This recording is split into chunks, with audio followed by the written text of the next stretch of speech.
सभी हिंदी साहित्य के विद्यार्थियों को नमस्कार। दोस्तों, आप सभी का स्वागत है हमारे YouTube चैनल रियल ज्ञान विद RKG में। तो दोस्तों, हम हिंदी साहित्य के इतिहास का अध्ययन कर रहे हैं, जिसमें हम देख रहे हैं हिंदी साहित्य का आदिकाल।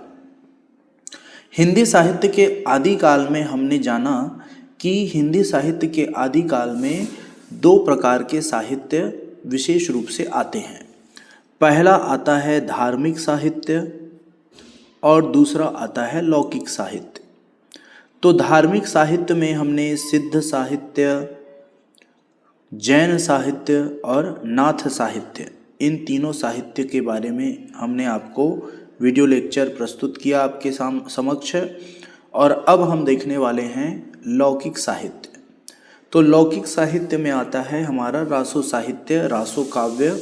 तो इसके बारे में हम बहुत ही डीप में जानेंगे। तो चलिए दोस्तों, शुरू करते हैं। रासो साहित्य दोस्तों हिंदी साहित्य के आदिकाल की एक महत्वपूर्ण काव्य परंपरा है, जो कि वीर गाथा काल या आदिकाल के रूप में जानी जाती है। रासो साहित्य के कारण ही आचार्य रामचंद्र शुक्ल जी ने उन्हें वीर गाथा काल का नाम दिया था।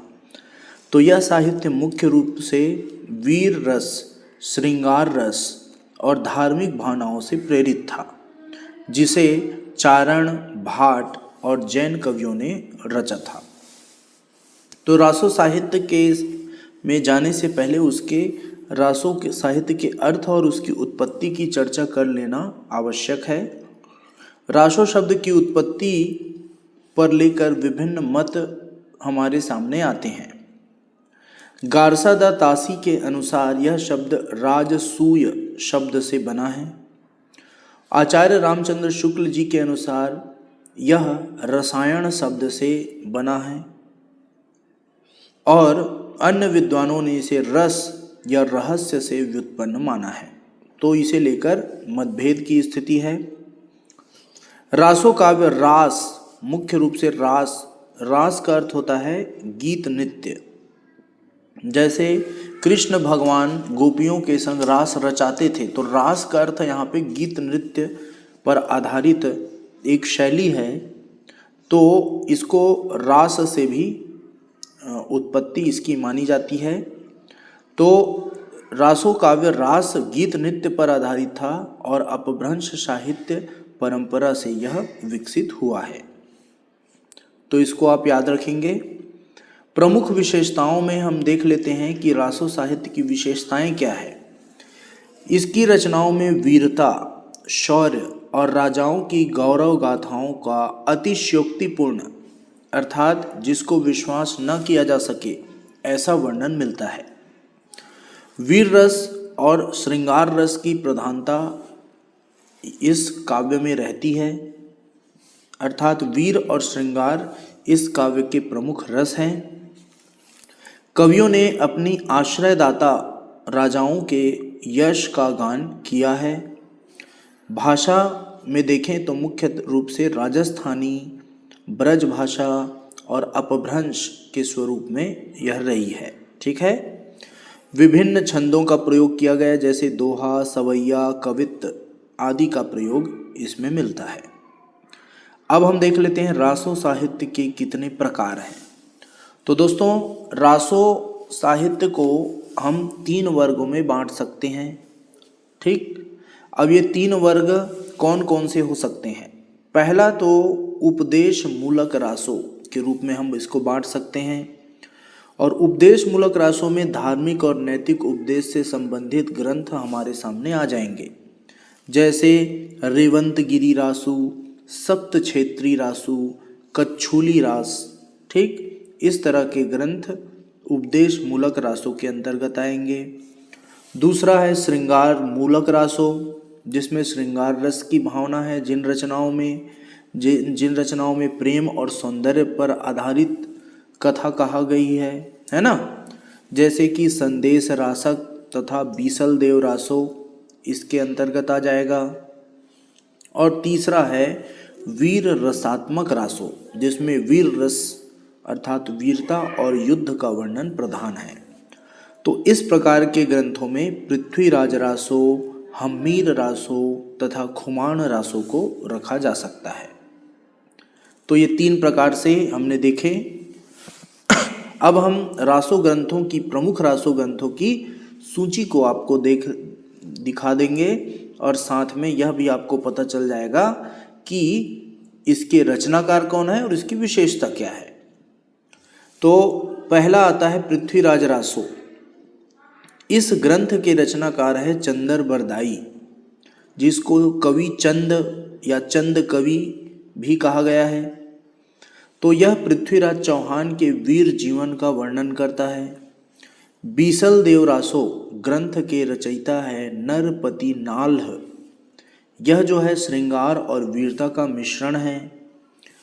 परमाल रासो, इसके रचयिता है, रचनाकार है जगनिक, और इसकी विशेषता है कि यह बुंदेलखंड के वीर परमाल की कथा है। आल्हा उदल की यहाँ पे कथा कही गई है परमाल रासों में। फिर चौथा देखते हैं हम्मीर रासो ग्रंथ। यह, इसके कवि है शारगंधर, ठीक। और हम्मीर देव तथा अलाउद्दीन खिलजी के युद्ध का वर्णन यहाँ पे मिलता है हम्मीर रासों में। खुमान रासो ग्रंथ के रचयिता है दलपति विजय। खुमान रासों के रचयिता कौन है? दलपति विजय। तो खुमान रासों में चित्तौड़ के नरेश खुमान द्वितीय के युद्ध और प्रेम प्रसंग के बारे में यहाँ पे बताया गया है। उसके बाद आते हैं विजयपाल रासो। विजयपाल रासो के रचयिता है नल्ल सिंह भट्ट या भाट, जो कि विजयपाल राजपूत की वीरता पर आधारित है। फिर आगे देखते हैं मुंज रासो। मुंज रासो के रचयिता कौन है ये हमें सब पता नहीं चल पाया है, अज्ञात है, और इसमें मध्य भारतीय वीरता की कथा है, अर्थात भारत के मध्य क्षेत्र की कथा है इसमें। फिर आते हैं राम रासो। राम रासो के रचनाकार है समय सुंदर, और इसमें धार्मिक भावनाओं का समावेश है। फिर उसके बाद आगे देखते हैं राणा रासो। इसके कवि है दयाल, और मेवाड़ के राणा की वीरता का यहाँ पे वर्णन किया गया है। फिर आखिरी प्रमुख रासो ग्रंथ में नाम है कुमार पाल रासो। इसके रचयिता है देवप्रभ, और ये जैन धर्म और वीर गाथा का संयोजन इस ग्रंथ में किया गया है। तो इस तरह से प्रमुख 10 ग्रंथों, उनके रचयिताओं के बारे में हमने जाना दोस्तों, और बहुत ही इम्पोर्टेंट है ये सब चीज़ें।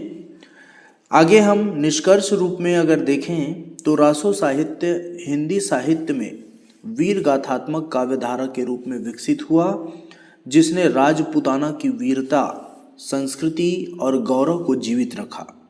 यह न केवल इतिहास का प्रमाण है दोस्तों, बल्कि भारतीय काव्य परंपरा में वीर रस और लोक भाषा के उत्कर्ष का प्रतीक भी है।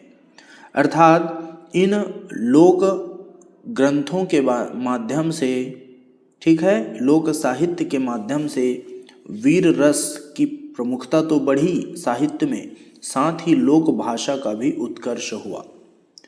हमारा जो विभिन्न क्षेत्रों में बोली जाने वाली भाषा है उसका विकास हुआ, ठीक। तो इस तरह से हमने रासो साहित्य के बारे में जान लिया। अब रासो साहित्य में क्या क्या भाषा शैली अपनाई गई है और कौन कौन से छंद इसमें डाले गए हैं, इनको हम देखेंगे। तो रासो साहित्य की भाषा शैली और छंद उसकी विशिष्ट पहचान है, जो इसे अन्य मध्यकालीन काव्य शैलियों से अलग बनाते हैं। रासो काव्य में भाषा और छंद दोनों ही वीर, श्रृंगार और लोक परंपराओं से गहराई से जुड़े हैं।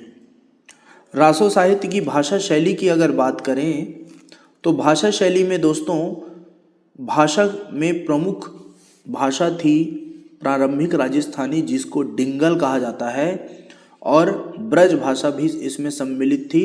ब्रज भाषा को कहा जाता है पिंगल। तो डिंगल मतलब प्रारंभिक राजस्थानी भाषा, जिसको डिंगल कहा गया, और ब्रज भाषा को पिंगल कहा गया, जो कि प्रारंभिक रूप में था। तो इसमें डिंगल और पिंगल शैली मिलती है। डिंगल शैली में राजस्थानी भाषा में वीरता, शौर्य और गाथानुमा वर्णन की प्रधानता होती थी, जबकि पिंगल शैली अपेक्षाकृत कोमल और श्रृंगार परक थी।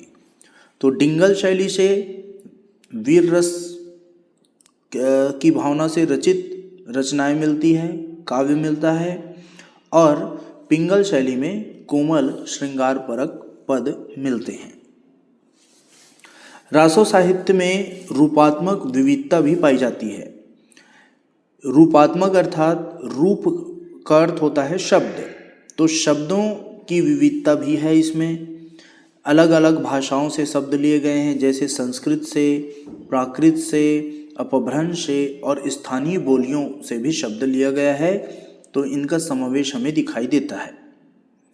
अलंकारों का प्रयोग, तो रासो साहित्य में रासो ग्रंथों में उपमा, रूपक, अतिशयोक्ति और अनुप्रास जैसे अलंकारों का भरपूर उपयोग हुआ है। तो ये 4 अलंकार को आपको याद रखना जरूरी है, जिससे भाषा में ओज, माधुर्य और प्रसाद तीनों गुण मिलते हैं। तो ओज गुण वीरता को दर्शाता है, माधुर्य गुण श्रृंगार को दर्शाता है, और प्रसाद गुण दोनों का मिश्रण होता है। ठीक है। शैलीगत विशेषताओं की अगर हम बात करें तो गाथात्मक शैली अपनाई गई है, और इसके साथ साथ संवाद की शैली, वर्णनात्मक और भावात्मक प्रसंगों का संतुलित मिश्रण पाया जाता है, जिससे कथा और गीत दोनों रूपों का आनंद एक साथ हमें मिलता है। ओज और उत्साह की बात करें तो वीरता, युद्ध और गौरव के प्रसंगों में भाषा अत्यधिक ओजस्वी हो जाती है और जोशपूर्ण हो जाती है, जैसे कि पृथ्वीराज रासो और हम्मीर रासो में भाषा को देखा जा सकता है। अब हम बात करते हैं दोस्तों रासो साहित्य के छंद की। तो रासो काव्य की सबसे विशिष्ट पहचान उसके छंद है, जो अपभ्रंश परंपरा से आते हैं और लोकगीतों की लय से जुड़े हुए हैं। रासो साहित्य में प्रयुक्त प्रमुख छंद, पहला है दोहा। तो दोहा 2 पंक्तियों वाला छंद है, जिसमें 24 मात्राएं होती है। ठीक है। और कथा विस्तार और संवाद के लिए यह बहुत उपयोगी होता है। फिर रोला छंद। रोला छंद का प्रयोग वीरता और युद्ध वर्णन के लिए प्रयुक्त किया जाता है, इसको जो गतिशील लय प्रदान करता है। छप्पय छंद, यह 6 पंक्ति वाला, 6 से 6, ठीक, छप्पय का 6 से 6 आपको समझना है। तो यह 6 पंक्तियों वाला छंद है, जिसमें वीर और श्रृंगार वर्णन दोनों के लिए संतुलित ध्वनि होती है। फिर उल्लाला में आते हैं। उल्लाला गीतात्मक लय वाला छंद है, जो भावुक प्रसंगों में उपयोग होता है।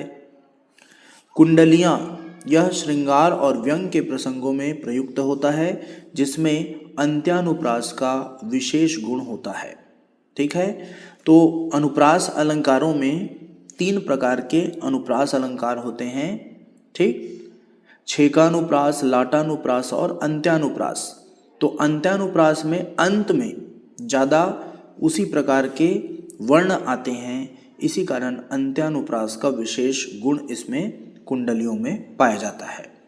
उसी तरह अडिल्ल, जिसको अरिल्ल कहते हैं, डूसा और पद्धटिका या पद्धरियाँ इसको कहते हैं, इनका भी प्रयोग हुआ है, जो राजस्थानी और बुंदेलखंडी प्रभावों के उदाहरण हैं। तो निष्कर्ष रूप में हम यह कह सकते हैं दोस्तों कि रासो साहित्य की भाषा शैली में वीरता, भक्ति और लोक भावना का अद्भुत समन्वय मिलता है, जबकि इसकी छंद योजना अपभ्रंश और लोक कवित्व परंपरा की जीवित झलक प्रस्तुत करती है। इसीलिए रासो काव्य केवल ऐतिहासिक या वीर गाथात्मक नहीं है, बल्कि हिंदी काव्य की लयात्मक और सांस्कृतिक धरोहर की अटूट अंग के रूप में है। इस तरह से दोस्तों हमने रासो साहित्य के बारे में जानकारी आपको दिया। निश्चित ही आपको पसंद आया होगा, तो लाइक कीजिए, शेयर कीजिए, और हमारे चैनल में नए हैं तो सब्सक्राइब करना ना भूलें। तो देखते रहिए दोस्तों हमारे चैनल के वीडियोस को। अगर आपको प्रॉपर किसी टॉपिक में वीडियो चाहिए तो आप हमारे कमेंट बॉक्स में कमेंट कर सकते हैं और उसे लाने का प्रयास किया जाएगा। आगे आने वाले लेक्चर में हम दोस्तों खुमान रासों और अन्य जो रासो ग्रंथ है उनकी विस्तृत जानकारी आपको प्रस्तुत करेंगे। तब तक के लिए स्वस्थ रहें, मस्त रहें। धन्यवाद।